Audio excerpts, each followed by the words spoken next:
Hello, students. We can say the promoters is a person who conceive an idea and initially raise or invest fund to start a company. We can say it is an important person who conceive idea and get the registration of company from the registrar of company. तो simply हम बात करें तो promoters वह व्यक्ति होता है जो एक नया विचार लेकर या नए आइडिया को लेकर समाज के सामने आता है। जैसे रिलायंस ग्रुप की बात करें तो उनके जो प्रमोटर्स हैं धीरू भाई अंबानी हैं।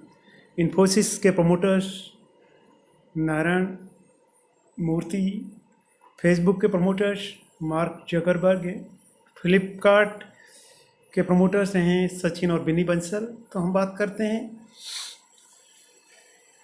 प्रमोटर्स वह व्यक्ति है जो अच्छे रिजल्ट्स को लेकर या उस जो सोचे गए आइडिया के रिजल्ट्स अच्छे हों उन रिजल्ट्स को लेकर या उस आइडिया को अपने ग्रुप आता है और ग्रुप्स के लोगों को साथ करता है। तो we can say the process of company promotions started with the following: conceive an idea or business. Second,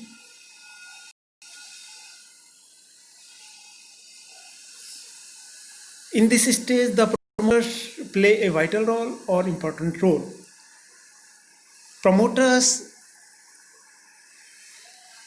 doing all the act in the formation stage or pre-incorporation stage.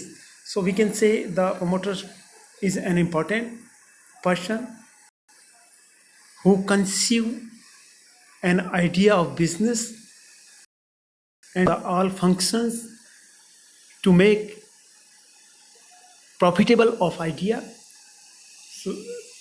तो हम कह सकते हैं प्रमोटर्स एक वह व्यक्ति है जो एक हाई ड्रीम्स को लेकर या एक अच्छे लाभ की कामना से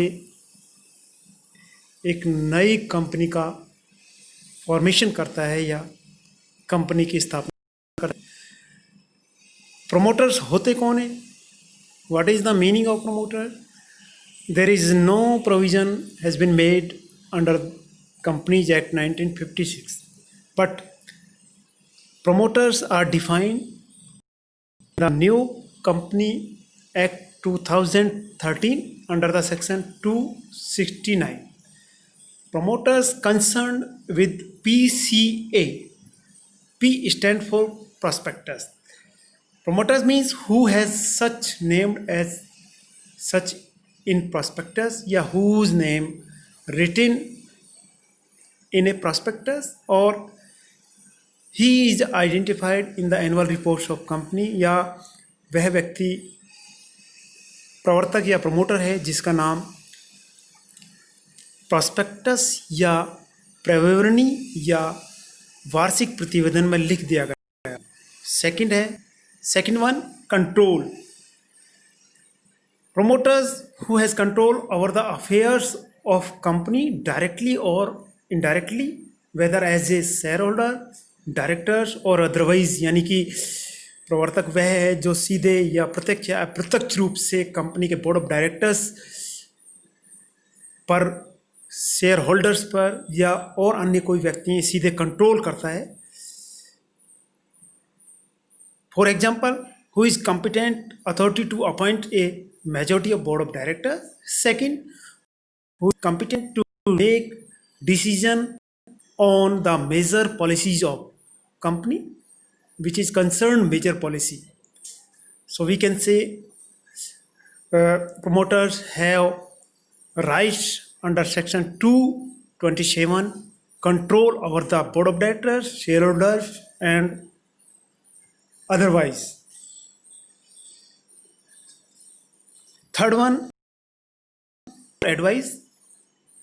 A promoter whose advice, direction or instruction the board of directors एक कस्टम्ड टू एक्ट, जिसकी सलाह या निर्देश पर या मार्गदर्शन पर बोर्ड ऑफ डायरेक्टर्स या संचालक मंडल कार्य करते हैं.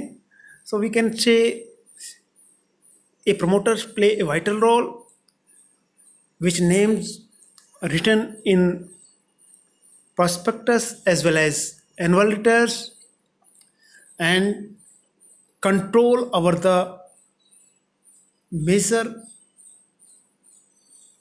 policies, decision making, and control over the board of directors, either appointment of directors or either suggestions, either instructions to board of directors. So we can say he is an important person of any company. Now we are discussing about the function of promoter. The promoter is a person who conceive a business idea for exploitation of business profit. For this idea is performed at group level for launching or formation of company. Therefore, a series of many functions are exercised by the promoters, which is given as under number one. First one, identify of business opportunities, यानी अवसरों की सुनिश्चितता करना या अवसरों को पहचानना. The promoters वह व्यक्ति होता है जो एक नए विचार को या एक नए अवसर को लेकर आता है, या कहें कि हम विचार किसी नए प्रोडक्ट को लेकर होता है या किसी नई सर्विस को लेकर होता है, या कहें विचार किसी एग्जिस्टिंग प्रोडक्ट या सर्विस की अपडेटिंग से रिलेटेड हो सकता है, या कह सकते हैं कि कोई नई वस्तु जो समाज के लिए पहली बार आ रही है उस चीज़ को लाने से रिगार्डिंग रखती हो या सरोकार हो. इसके बाद नंबर दो सेकंड है, second one, to check perform feasibility, यानी जो प्रोजेक्ट या जो न्यू आइडिया जो प्रमोटर्स लेकर आ रहे हैं उसकी फिजिबिलिटी चेक की जाती है. उसमें तकनीकी फिजिबल होगा कि नहीं, तकनीक के अलावा करेंगे कि नहीं, हमारे पास रॉ मटेरियल्स है कि नहीं उसके लिए. इसके अलावा उसकी फाइनेंशियल फिजिबिलिटी चेक की जाती है. हमारे पास उस प्रोजेक्ट या उस आइडियाज़ को पूरा करने के लिए हमारे पास या प्रॉफिटेबिलिटी बनाने के लिए हमारे पास कुछ रिसोर्स अवेलेबल हैं कि नहीं, फाइनेंशियल रिसोर्स. यदि नहीं है तो हमें किस तरीके से फाइनेंशियल रिसोर्स रेज करने होंगे, उस रेज करने में कितना टाइम लगेगा, उन चीज़ों की भी फिजिबिलिटी चेक की जाती है.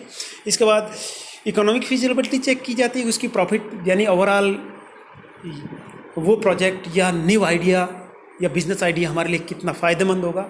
तो इन सभी की स्क्रूटनी के लिए, फिजिबिलिटी चेक करने के लिए हमारे पास कुछ इन्फॉर्मेशन डाटाज होते हैं, उन पर रिसर्च की जाती है, और रिसर्च करने के बाद ओवरऑल डिसीजन लिया जाता है कि हमें कंपनी प्रारूप फॉर्म बनाना है या फॉर्मेशन ऑफ कंपनी करना है नहीं करना है.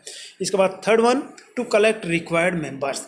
इसके अलावा प्रमोटर्स देखता है कि जो आइडिया जो वो लेकर चल रहा है उन आइडियाज़ को शेयर करे, यानी प्राइवेट कंपनी का है उसको प्राइवेट कंपनी फॉर्म करनी है तो एक और पर्सन ढूंढेगा जिसके विचार उससे विचार से मेल खाते हों. इसके अलावा यदि वो चाहता है कि मुझे सार्वजनिक कंपनी बनानी है तो कम से कम एटलीस्ट 6 मेंबर्स और ढूंढेगा, क्योंकि 7 मेंबर्स रिक्वायर्ड होते हैं. तो मेंबर्स की नेचर, उनके आइडियाज़, उनकी नेचर एक जैसी हो तभी मेल खाए. तो यानी कि वो प्रमोटर्स है उन व्यक्तियों को, यानी मिनिमम जो रिक्वायरमेंट है प्राइवेट कंपनी में 2 मेंबर्स की और सार्वजनिक कंपनी में 7 मेंबर्स की, उन रिक्वायरमेंट को पूरा करने के लिए लोगों को इकट्ठा करता है, सदस्यों को इकट्ठा करता है. यदि उसमें कोई मेंबर्स या सदस्य बोर्ड ऑफ डायरेक्टर्स बनना चाहता है तो उसे हम फर्स्ट डायरेक्टर कह सकते हैं, और फर्स्ट डायरेक्टर के रूप में उसकी जो मेंबर्स की कंसेंट है वो भी लेना जाता है. इसके बाद fourth one, obtain name of company. Name of company, यदि आपको लग रहा है कि आपका जो आइडिया है या आप जो एक नया कंसेप्ट लेकर आ रहे हैं या नया ड्रीम लेकर आ रहे हैं उस पर कार्य करना चाहिए, तो उस कार्य की शुरुआत में आरओसी के यहाँ कंपनी के नेम या कंपनी के नेम अप्रूवल के लिए वो INC 1 प्राप्त रूप में एक में जो आरओसी के द्वारा ऑनलाइन रिक्वायर है, उस INC 1 में कंपनी का नाम अलॉटमेंट के लिए वो रिक्वेस्ट भेजता है, एप्लीकेशन भेजता है, और उसके साथ में 6 जो नाम प्रायोरिटी बेस पे जो रखना चाहता है वो भी आरओसी को यहाँ प्रस्तुत किए जाते हैं. आरओसी द्वारा उस नाम की एप्लीकेशन मिलते ही उस एप्लीकेशन की स्क्रूटनी की जाती है। उसमें कुछ कंस्ट्रेंट हैं, जैसे एम्बेसडर या गवर्नर या राज्यपाल या राष्ट्र प्रेसिडेंट ऑफ इंडिया या कुछ इन मम्बल्ड जो नेशनल एंथम या नेशनल जो मॉन्यूमेंट्स हैं उनसे मिलता जुलता नाम नहीं होना चाहिए, या पूर्व में कोई कंपनी उस नाम से रजिस्टर्ड है उस कंपनी के नेम से मिलता जुलता नाम नहीं होना चाहिए, या कंपनी का कोई ट्रेडमार्क है उस ट्रेडमार्क से मिलता जुलता कंपनी का नाम या लोगो नहीं होना चाहिए। ये सारी बातें हम कंपनी के जो मेमोरेंडम ऑफ एसोसिएशन से जो इम्पोर्टेंट डॉक्यूमेंट्स है उस डॉक्यूमेंट्स को डिस्कस करते समय हम पढ़ेंगे।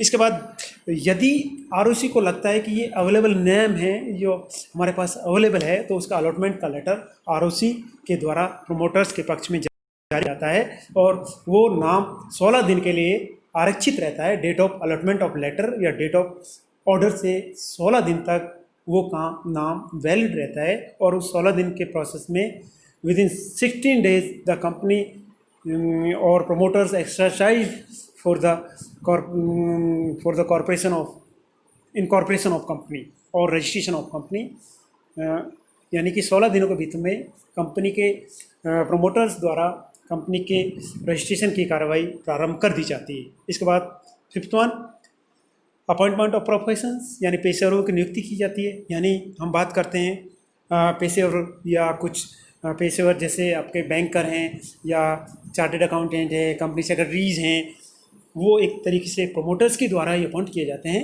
जो सर्टिफिकेट और इनकॉर्पोरेशन जारी करने से पहले कुछ डॉक्यूमेंट्स जो रिक्वायर होते हैं आरओसी को, उन डॉक्यूमेंट्स को ड्राफ्ट करने में या कानूनी सलाह लेने में या देने में प्रमोटर्स की सहायता करते हैं।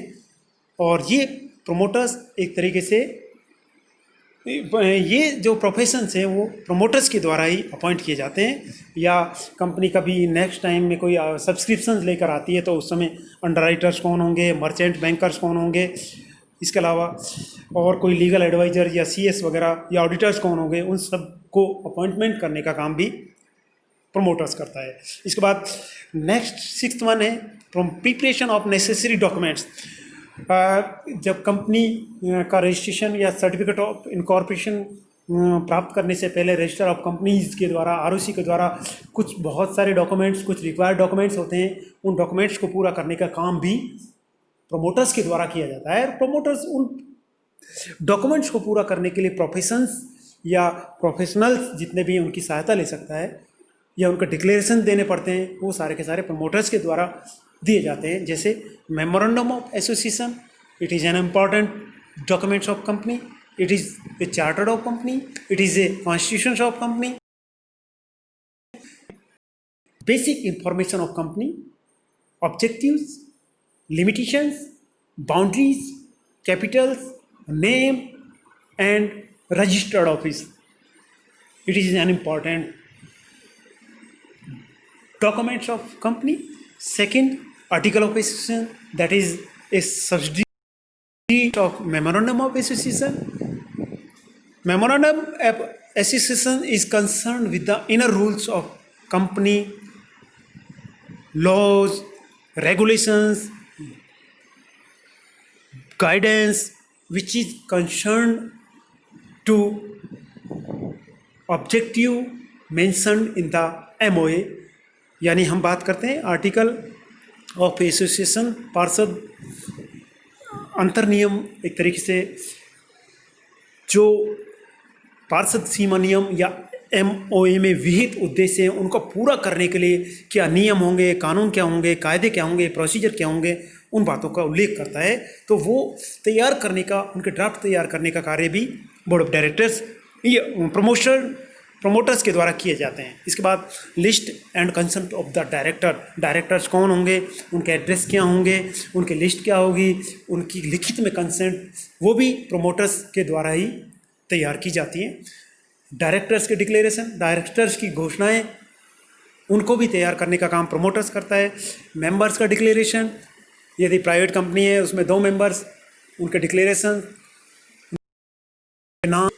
इसके अलावा सार्वजनिक कंपनी है तो उसमें 7 मेंबर्स होंगे, उसमें 7 मेंबर्स के नाम, पते, उनके हस्ताक्षर, सारे के सारे उनको तैयार करने का भी कार्य प्रोमोटर्स करते हैं। इसके बाद प्रोफेशनल्स डिक्लेरेशन, यानी कि कुछ एक प्रोफेशनल्स जो ड्यूरिंग द या कहें कि प्री सर्टिफिकेट ऑफ इनकॉर्पोरेशन या प्री रजिस्ट्रेशन से पहले कुछ एक जो डॉक्यूमेंट्स तैयार किए हैं, उन डॉक्यूमेंट्स को कंपनी प्रावधान 2013 के अनुसार किया गया है, जो 2013 में जो प्रावधान है उनके अकॉर्डिंगली तैयार किया गया है। तो उस बात का डिक्लेरेशन चार्टेड अकाउंटेंट या कंपनी सेक्रेटरी से तैयार कराने का कार्य भी प्रमोटर्स के द्वारा किए जाते हैं। Number 7, other functions.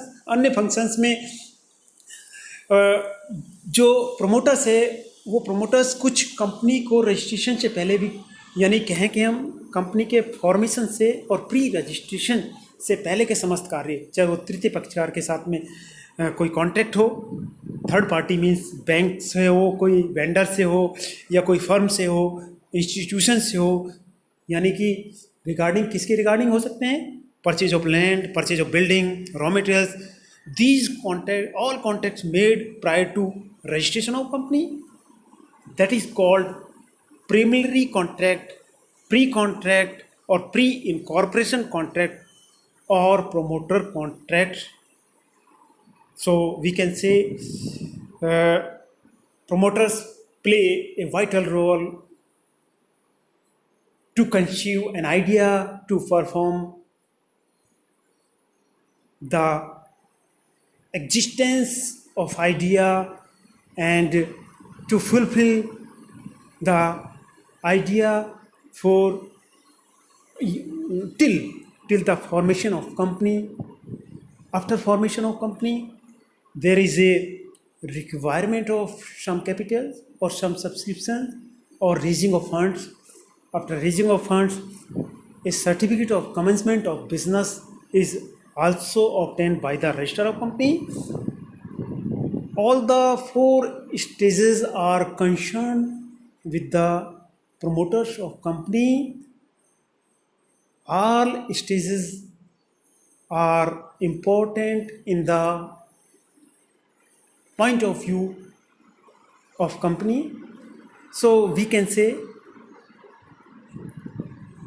promoter is a important person who complete the all formalities which is to be required by the registrar of company before the processing of certificate of incorporation of company. So thanks to all. We will discuss about the position of promoters in the next video. So many thanks to all students. Take care. Thank you.